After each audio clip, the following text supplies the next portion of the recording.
As a citizen, I must ask, what is true? What is false? The search is clearly what drives the endeavor. The search is your task.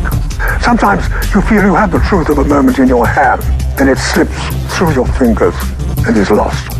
More often than not, you stumble upon the truth in the dark, colliding with it, or just glimpsing an image or a shape. What follows is fitful, uncertain, even hallucinatory. But the real truth is that the majority of politicians, on the evidence available to us, are interested not in truth, but in power, and in the maintenance of that power. As a citizen, I must ask, what is true? What is false?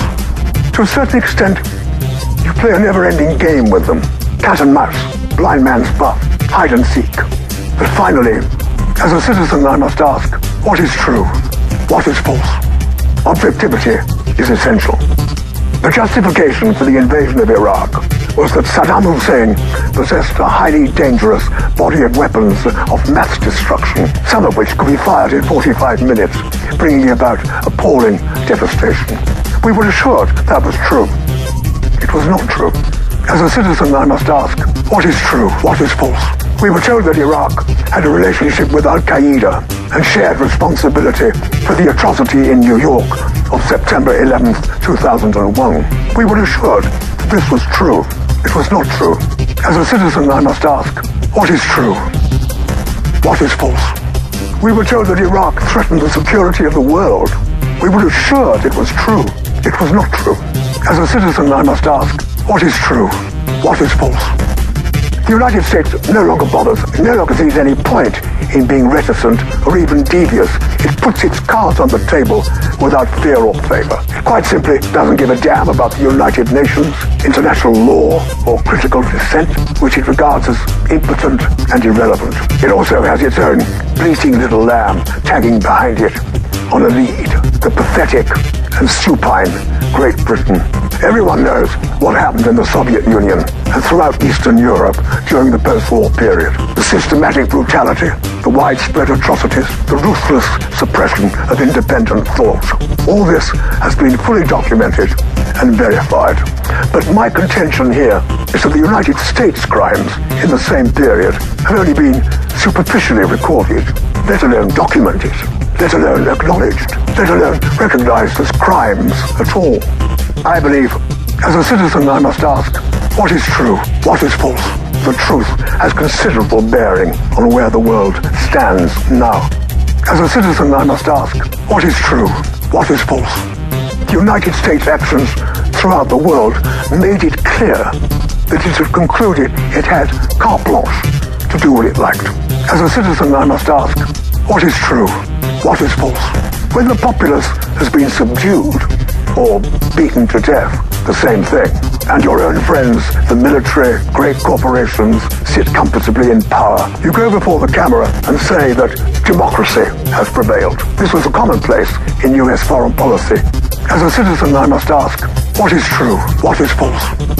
I spoke earlier about a tapestry of lies which surrounds us. In the view of the US government, a dangerous example was being set. Nothing ever happened, even while it was happening. As a citizen, I must ask, what is true? What is false? It didn't matter. It was of no interest. As a citizen, I must ask, what is true? What is false? The crimes of the United States have been systematic, constant, vicious, remorseless. As a citizen, I must ask, what is true? What is false? But very few people have actually thought about them. You have to hand it to America. It has exercised a quite clinical manipulation of power worldwide while masquerading as a force for universal good. It's a brilliant, even witty, highly successful act of hypnosis. As a citizen, I must ask, what is true? What is false? I put to you that the United States is without doubt the greatest show on the road. Brutal, indifferent, scornful, and ruthless it may be, but it's also very clever. As a salesman, it is out on its own, and its most saleable commodity is self-love. As a citizen, I must ask, what is true? What is false? Listen to all American presidents on television say the words, the American people, as in the sentence, I say to the American people, it is time to pray and to defend the rights of the American people. And I ask the American people to trust their president in the action he is about to take on behalf of the American people. It's a scintillating stratagem. Language is actually employed to keep thought at bay. The words American people provide a truly voluptuous cushion of reassurance. You don't need to think, just lie back on the cushion. The cushion may be suffocating your intelligence and your critical faculties, but it's very comfortable.